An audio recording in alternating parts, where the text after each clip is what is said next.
Buenos días a todos, bienvenidos al caso clínico número 4 del posgrado de infectología de la Universidad Nacional de Colombia. Yo soy Rafael Ricardo Robles Torres, residente de infectología de primer año, y para este caso mi tutor es el doctor Jorge Cortés. Entonces, tenemos un paciente masculino de 45 años que consulta por ardor para orinar. El cuadro clínico inicia en el 2016. Esto pues dado por síntomas irritativos urinarios, tales como disuria, tenesmo vesical y urgencia miccional de manera recurrente. En ocasiones se asocian a episodios de descarga uretral y dolor con la eyaculación. El paciente ha consultado en múltiples ocasiones, dado que se han documentado varios elementos microbiológicos y concomitante a esto, ha recibido múltiples esquemas antibióticos con recurrencia de sus síntomas. En la última valoración ambulatoria y por el perfil de susceptibilidad se considera manejo con linezolid oral. Sin embargo, pues no hay una dispensación del medicamento por parte de su prestador y se genera una orden para hospitalización y tratamiento intravenoso. Aquí pues a la derecha vemos los microorganismos y las muestras en las que fueron aislados y en el periodo de tiempo los diferentes antibióticos que recibió nuestro paciente. En los antecedentes y la revisión por sistemas destacan una infección por virus del dengue en 2009, una autoprescripción de vitamina B12 de manera pues mensual y una osteosíntesis de rodilla derecha en el 2015 secundaria a un accidente de tránsito. En la revisión por sistemas únicamente refiere pérdida de peso, 9 kilogramos en los 5 kilogramos en los últimos 6 meses, episodios de tos seca un año antes de la consulta y ocasionales episodios de artralgias, de predominio en hombros, codos y rodillas. Al examen físico de ingreso, los signos vitales del paciente se encontraban en límites de la normalidad. No habían, digamos, otras alteraciones en el examen físico general y pues en la valoración genitourinaria se menciona un prepucio fácilmente retráctil, sin secreción, no había dolor a la palpación en los testículos y no había evidencia de defectos herniarios o alguna otra alteración. Entonces, bueno, inicialmente este paciente fue valorado por medicina interna, donde no teníamos una clara documentación de los síntomas irritativos urinarios o de síntomas prostáticos, por lo cual en ese momento se solicita un urocultivo y un cultivo de secreción uretral. También se le solicita al paciente traer estudios previos, pues estudios de cultivos o aislamientos previos, así como imágenes previas, y se difiere en ese momento pues la antibioticoterapia. A la derecha vemos los últimos 3 aislamientos con los que contaba el paciente, con los cuales se había decidido el manejo con el linezolid oral, que no había sido pues dispensado por su EPS y que pues fue el motivo de la internación para el manejo con linezolid intravenoso. Infectología valora al paciente junto con un reporte institucional que evidenciaba diplococos gram negativos, por lo cual no se podía descartar en este momento una uretritis persistente, tampoco pues pudiendo descartar una prostatitis crónica, por lo que se da aval al manejo con linezolid y se adiciona pues en manejo con ceftriaxona para pues completar 28 días del linezolid en PhD y pues completar un tratamiento con la ceftriaxona durante 5 días. Durante la hospitalización, el paciente pues, presenta un episodio de una balanitis por cándida que pues, resuelve con la administración de fluconazol oral y la formulación de un azol tópico con el corticoide. Llama la atención que previo al egreso de este paciente, él se encontraba asintomático, sin embargo, se recibe el reporte del cultivo de secreción uretral solicitado por medicina interna, el cual mostraba una Klebsiella pneumoniae. En este momento, pues, no dándole pues, un significado patológico a este cultivo. Ya vemos en la parte ambulatoria, un mes después el paciente asiste a la consulta ambulatoria refiriendo pues persistencia de los síntomas irritativos urinarios. Trae un resultado de una PCR para Chlamydia trachomatis y Neisseria gonorrhoeae negativo. Sin embargo, trae un nuevo cultivo de secreción con persistencia de la Klebsiella pneumoniae y un nuevo estudio de Gram que mostraba diplococos Gram negativos. Ante esto se decidió solicitar un estudio de Malditov de esa secreción uretral. Como tal vemos en el cultivo de la secreción uretral, pues aquí está la persistencia de la Klebsiella pneumoniae y el Malditov nos mostró la presencia de un microorganismo que se llama Ravoltola terrígena y de un segundo microorganismo, en este caso una Neisseria flavescens. Listo. Del seguimiento, durante pues realmente un año el paciente persiste con síntomas irritativos urinarios, ahora pues con aislamientos polimicrobianos en donde pues destaca la presencia en este momento de un Enterococcus fecalis, nuevamente, que se había pues aislado previamente. Se considera con este momento dar un manejo con amoxicilina y trimestoprim. Sin embargo, el paciente refiere episodios de dolor torácico, por lo cual se ajusta el manejo a piperacillina tazobactam por 42 días.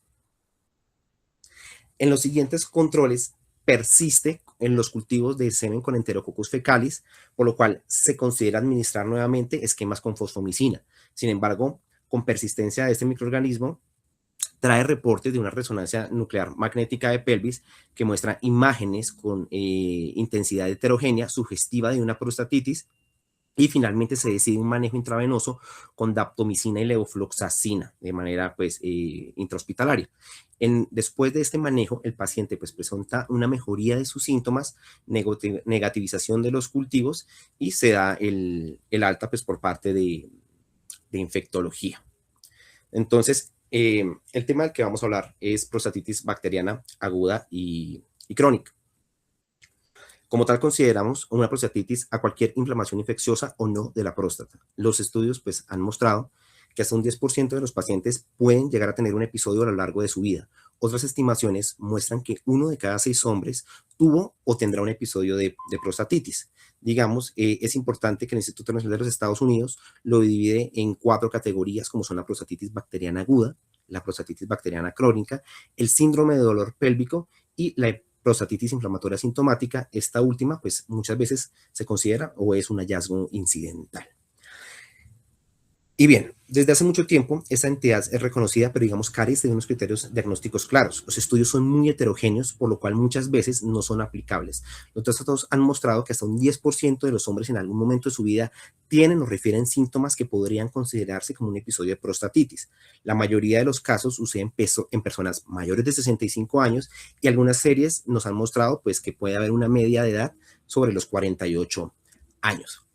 Entonces, en este mapa, en rojo vemos los países en los cuales hay estudios grandes o significativos de prostatitis, y podemos ver la variedad que hay entre las diferentes prevalencias reportadas de la enfermedad. Como lo vimos, pues esta variedad puede ser por la disparidad o una ausencia de criterios diagnósticos claramente definidos. Quizás el mayor estudio corresponde a las bases de datos de historias clínicas en Estados Unidos, donde ellos consideraban un 4.5% de pacientes de este estudio tenían un diagnóstico de prostatitis. Sin embargo, análisis posteriores muestran que podría haber un posible subdiagnóstico de hasta un 40%. En el caso de Colombia, pues realmente no hay datos, solamente reportes de casos aislados.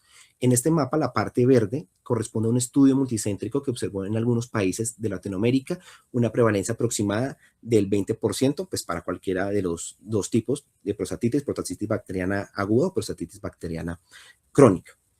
Este es un estudio francés sobre prostatitis bacteriana aguda, y que mostró pues, que la mayoría de los pacientes se encuentran en el rango de edad entre 45 y 75 años.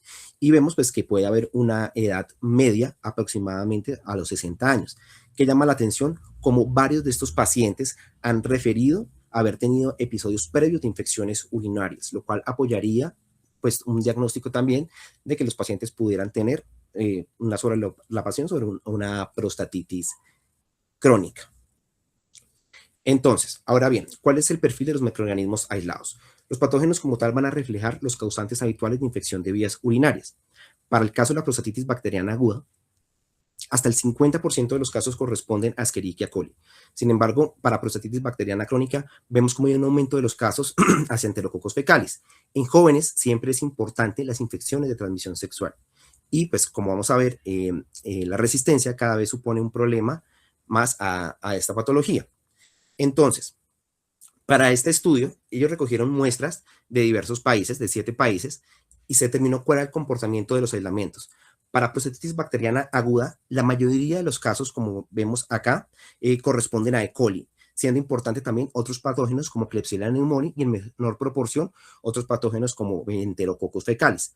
Pero vemos que para el caso de la prostatitis bacteriana crónica disminuyen los casos de Klebsiella pneumoniae y aumentan los casos de Enterococcus fecalis. Como podemos ver, esta distribución ha sido muy similar en la mayoría de países, algunos con tasas más altas de Klebsiella pneumoniae y con documentación de otros microorganismos gram positivos. Ahora bien, acá vemos cómo se comporta la resistencia y miremos cómo los datos son muy variables. Por ejemplo, en el oeste de África hay una mayor resistencia a piperacillina tazobactam que en el resto de las regiones, con una mayor resistencia en los países de Oriente para las quinolonas, para medicamentos como carbapenémicos, los aminoglucósidos y los glucopéptidos, se muestran pues unas bajas tasas de resistencia. Y si vemos, pues digamos por los microorganismos, como podemos ver acá a la derecha, llama la atención como para E. coli hay unas resistencias importantes para trimetoprim sulfa y para amoxicilina clavuronato. Pero si lo comparamos con Klebsiella pneumoniae, vemos como estas resistencias aumentan de manera importante. Para el escenario de los gram positivos, Enterococcus pues plantea un problema por los perfiles de resistencia, dejando para el caso de la prostatitis crónica muy pocas opciones de tratamiento antibiótico. Entonces, bien, la prostatitis aguda puede aparecer por tres mecanismos. Una infección ascendente desde la uretra, por el reflujo de orina contaminada o pues por siembras bacterianas tras la manipulación de los procedimientos. Entonces, acá podemos ver los síntomas que tuvieron 339 pacientes y vemos cómo pueden presentar múltiples síntomas, como pues puede ser un aumento en la frecuencia, urgencia y disuria, que pues digamos estos fueron los síntomas más usuales.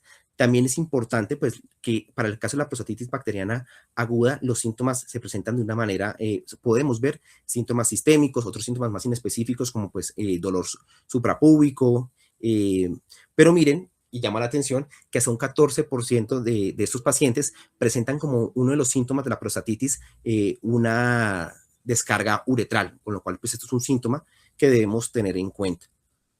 Entonces, digamos, aquí se plantea una posible clave diagnóstica y es el tacto rectal. Si bien durante mucho tiempo se había desaconsejado en pacientes con prostatitis bacteriana aguda, sin embargo, pues un tacto rectal suave puede mostrar edema o dolor hasta entre un 77 y un 90% de los casos, y que esto lo puede diferenciar de otras causas como infecciones de transmisión sexual o de la cistitis. La prostatitis bacteriana aguda usualmente, pues como vemos, cursa con fiebre o con síntomas sistémicos.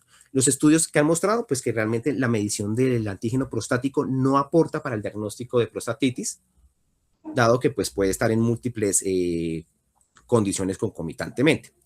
La prostatitis bacteriana crónica se va a definir como una infección persistente, es decir, más de 3 meses en la próstata pese al uso de antibióticos. Puede ser, pues, digamos, el 4 al 10% de las prostatitis crónicas y es muy importante diferenciarlo del síndrome de dolor pélvico, en donde, pues, digamos, se encuentra la mayor cantidad de los pacientes con prostatitis crónica, es decir, pues, prostatitis crónica no bacteriana. Esta condición es de un curso indolente, tiene diversos factores de riesgo, siendo lo más importante un antecedente de prostatitis bacteriana aguda, instrumentalización uretral, relaciones anales sin protección y pues también, como habíamos mencionado, pues la tuberculosis genitourinaria tiene un factor importante. Entonces, acá podemos diferenciar entre prostatitis aguda, la cual pues tiene unos síntomas sistémicos, es de inicio súbito y muestra una inflamación difusa en las imágenes, de la prostatitis bacteriana crónica que se asocia pues a infecciones recurrentes, con síntomas episódicos, es más bien indolente y con una inflamación parcheada en la resonancia nuclear. Recordar que pues tenemos múltiples diagnósticos diferenciales de la prostatitis bacteriana crónica, siendo el principal y más importante el cáncer de próstata. Sin embargo, pues también es importante ver otros diagnósticos diferenciales como la prostatitis, como la tuberculosis que afecta a la próstata.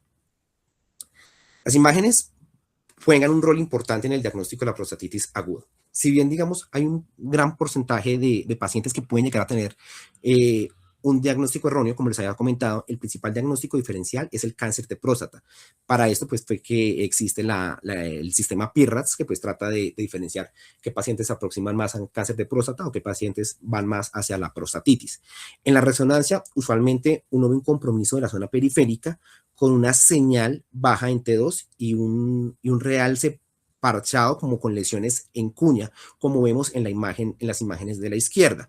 Ahora, lesiones más ovaladas, más redondeadas, como puede ser este caso, corresponderían más a un diagnóstico de un paciente pues, con un cáncer de próstata. Tenemos la prueba de Meares, pues el test de las 4 muestras, que consiste pues en la recolección secuencial de 4 muestras.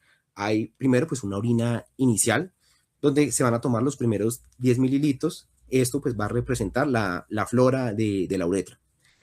Hay una segunda muestra que es de una, digamos, de una orina media con 10 mililitros, pues descartar los primeros 200 mililitros, y esto pues va a representar la flora vesical.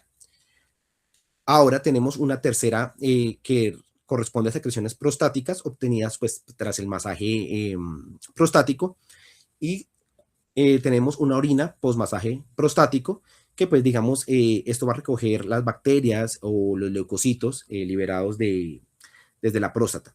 El diagnóstico de prostatitis bacteriana crónica se confirma pues cuando las muestras 3 y 4 presentan crecimiento bacteriano, mientras que la 1 y 2 son negativas, o cuando tenemos un recuento bacteriano de las 3 y 4 al menos 10 veces mayor que en las 2 primeras muestras. Eso indica que la prostatitis, pues, o sea, esto indica que la próstata como tal puede ser el reservorio de la infección. Hay una versión simplificada de 2 muestras que pues también se ha visto que tiene una alta concordancia hasta el 95%. Aquí pues vemos pues a unos pacientes que realmente les hicieron el test de 4, de 3 muestras y de 2 muestras, y pues para este caso, tanto el test de 4 como el test de 3 muestras, pues mostraron una adecuada correlación con el diagnóstico. Entonces, finalmente, aquí pues traigo unos algoritmos de diagnóstico que nos podrían ayudar para esto. Entonces, para prostatitis bacteriana aguda, vamos a asociarla cuando se tengan síntomas de infección urinaria aguda o síntomas de obstrucción urinaria. Es importante determinar si hay fiebre o síntomas de enfermedad sistémica. En ausencia de esto, pues la prostatitis bacteriana aguda será descartada.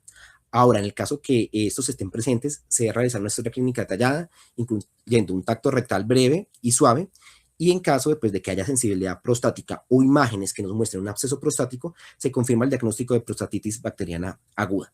Para el caso de la prostatitis bacteriana crónica, esta, pues, digamos, se sospecha cuando existen síntomas urinarios crónicos, infecciones recurrentes en pacientes, hombres, debidos al mismo microorganismo. En este caso, debemos hacer una evaluación diagnóstica con el test de pues, 4 muestras o 2 muestras. Si la prueba es positiva, se confirma pues como tal el diagnóstico.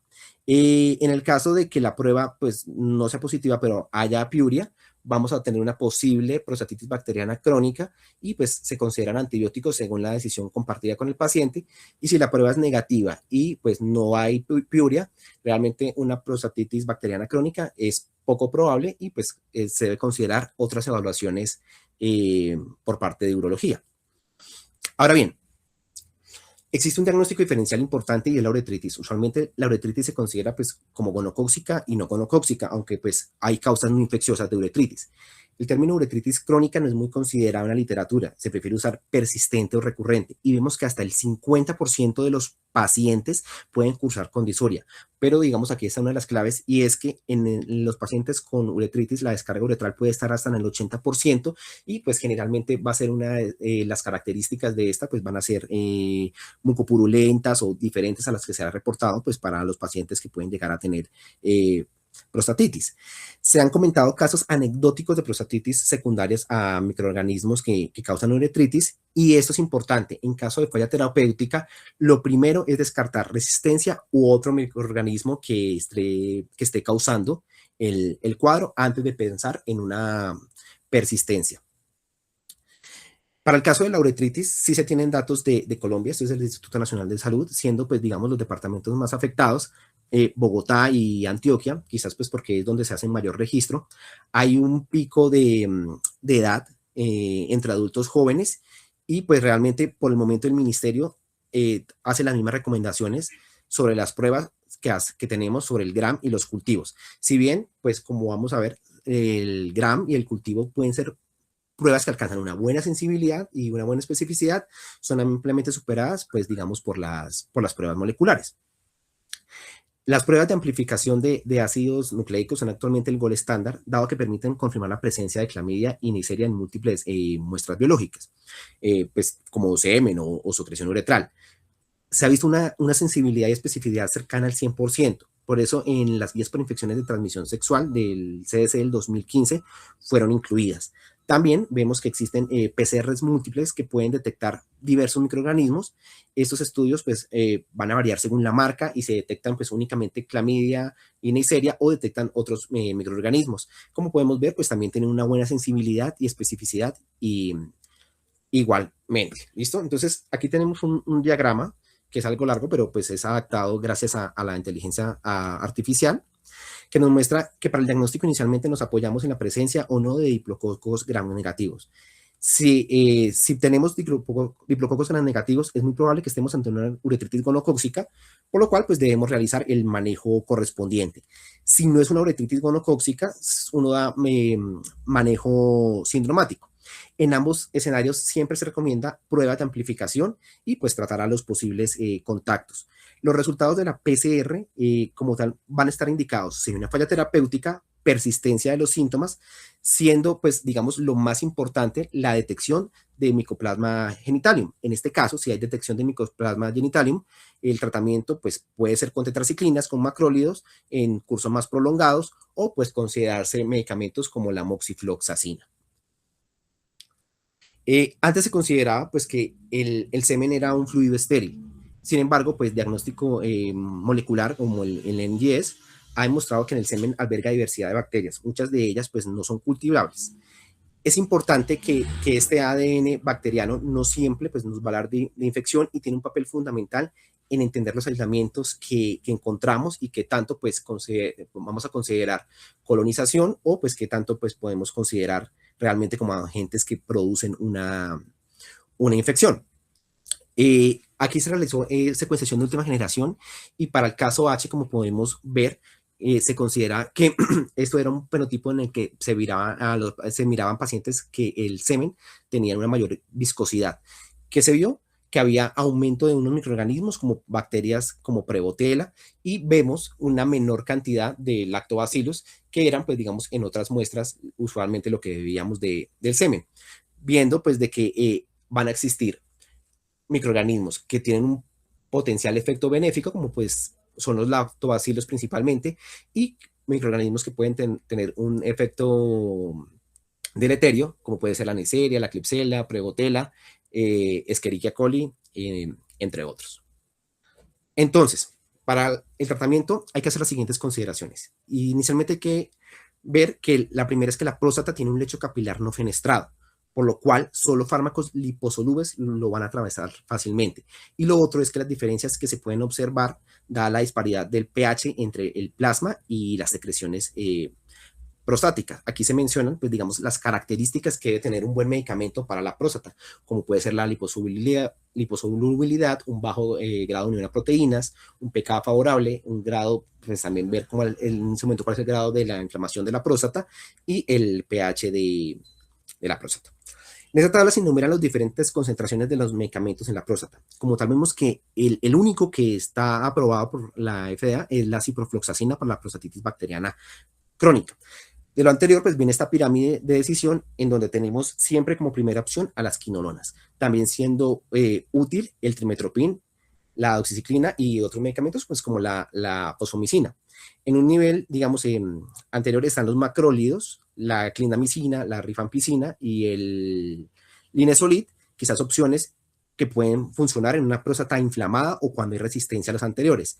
Betalactámicos, aminoglucósidos y glucopéptidos únicamente en casos de prostatitis bacteriana aguda o cuando, pues, digamos, no tenemos otra opción mejor. Del tratamiento no existen grandes ensayos clínicos. Como la próstata se encuentra inflamada, pueden ser útiles las penicilinas de amplio espectro, cefalosporinas de tercera generación y fluoroquinolonas. Siempre se debe hacer switch a la vía oral en cuando no haya una respuesta inflamatoria y se ha visto que deben ser 14 días de tratamiento. Ya veremos por qué. En este estudio, pues, se compararon pacientes con prostatitis bacteriana aguda y cuántos de estos, pues, progresaron a prostatitis bacteriana crónica. Y vemos cómo los pacientes con un menor tiempo de tratamiento, pues, progresaron más a prostatitis crónica. También fue interesante, pues, cómo habían factores de riesgo, como la diabetes y el tamaño de la próstata en ese riesgo de progresión. Este estudio de la ITSA, pues, quería mostrar si un esquema corto de tratamiento de 7 días podría ser equiparable al tratamiento de 14 días. Sin embargo, pues como vemos, la mayoría de desenlaces se cantaban por un curso más prolongado a favor de los 14 días. Aquí podemos ver como un árbol de decisión. Entonces, esto es muy interesante. En el caso de la no complicada y según los patrones de resistencia locales, se prefiere el tratamiento con fluoroquinolonas, con trimetoprim o penicilinas de amplio espectro o cefalosporinas de tercera generación por 14 días. Si los síntomas persisten, hay que tomar un nuevo cultivo y extender la terapia. En el caso de complicadas, pues en pacientes con sepsis se recomiendan fluoroquinolonas con o sin aminoglucósido. Para el caso del absceso prostático será según pues el tamaño y la necesidad del drenaje. Y en caso de haber infección de transmisión sexual, se recomienda una cefalosporina tercera generación o acitromicina por 10 días. Siempre pues pensar en tuberculosis urinaria. Aquí pues vemos también ese árbol de decisiones según el microorganismo aislado. Para el tratamiento de la prostatitis bacteriana crónica, la mayor evidencia está con las fluoroquinolonas. Los estudios pueden ir desde 14 hasta 150 días de tratamiento. Sin embargo, hay duración estándar de 4 o 6 semanas. 6 semanas, especialmente para los casos graves o recurrentes. Doxiciclina, minociclina, también son opciones útiles. Y la citromicina puede ser una opción importante en patógenos pues, no tradicionales. Aquí vemos un metaanálisis de Cochrane que comparó principalmente las fluoroquinolonas, no encontrando diferencias significativas en eficacia clínica, en tasas de efectos adversos. E igualmente, pues, se vio que en infecciones por clamidia o ureaplasma, medicamentos como la citromicina y las tetraciclinas, pues, podrían ser potencialmente equiparables a las quinolonas.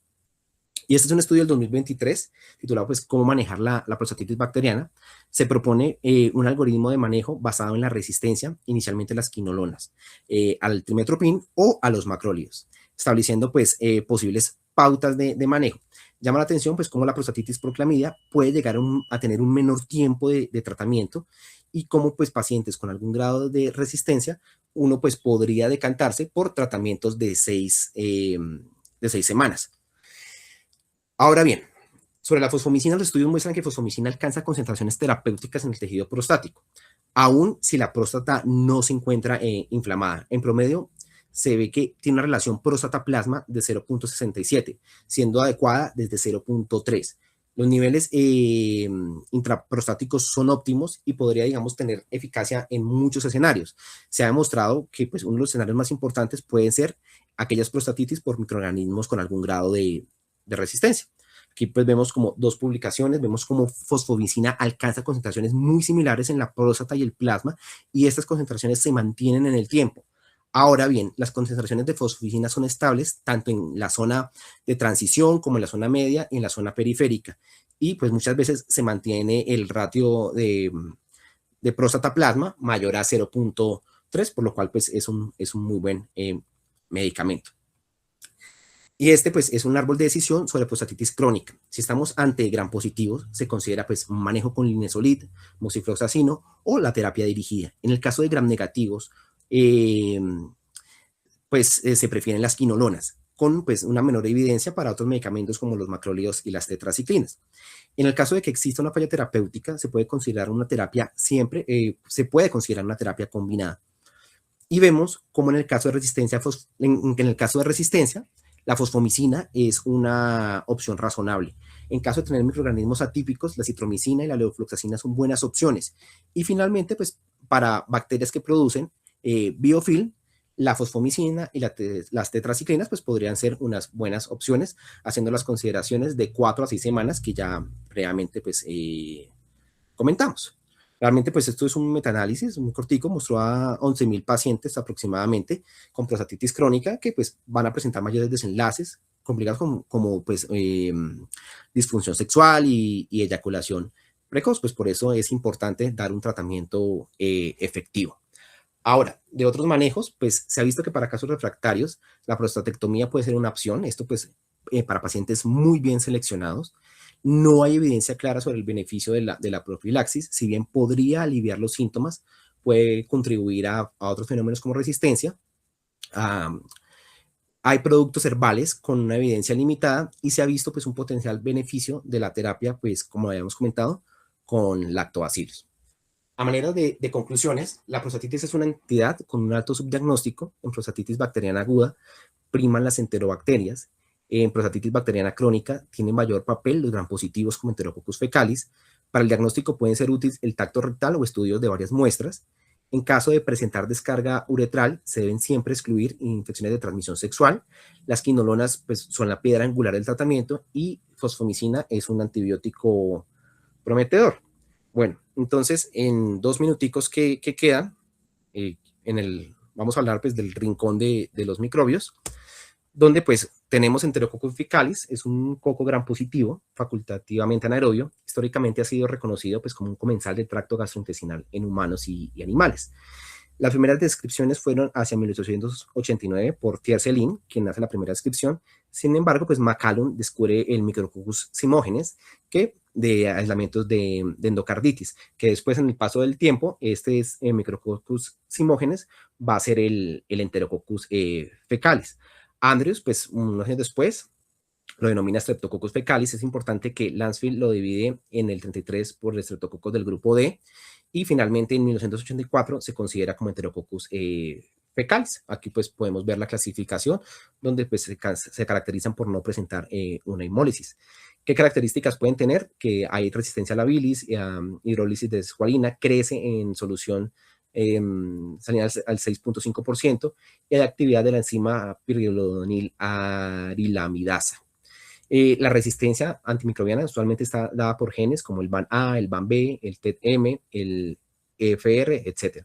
Y los factores de virulencia, generalmente se ha visto genes de adhesión y agregación, la formación de biofilm, la presencia pues, de toxinas como la citolicina y la hemolicina, y enzimas hidrolíticas. Es importante mencionar que tiene una resistencia de alto nivel a los aminoglucósidos y es intrínsecamente resistente a las cefalosporinas y a las penicilinas antistafilocóxicas. Y sobre el otro microorganismo, Rabualtella terrigina es un patógeno oportunista poco frecuente. Realmente desde 1988 al 2021 se reportaron 363 casos. Para estos aislamientos o para estos casos había una mortalidad alta, entre el 44 y el 38% de estos casos. Si bien desde 2001 se había considerado todo como Klebsiella, aquí vemos pues en el cladograma cómo se diferencia de Klebsiella. Y vemos pues en el mundo los diferentes aislamientos que se han tenido. Pues todavía está como, no está claro si tiene un papel patógeno o pues los potenciales sitios de posible contaminación que pueda tener este microorganismo. Y pues eso es todo. Muchas gracias. Y pues invitarlos a que nos sigan en el canal de YouTube.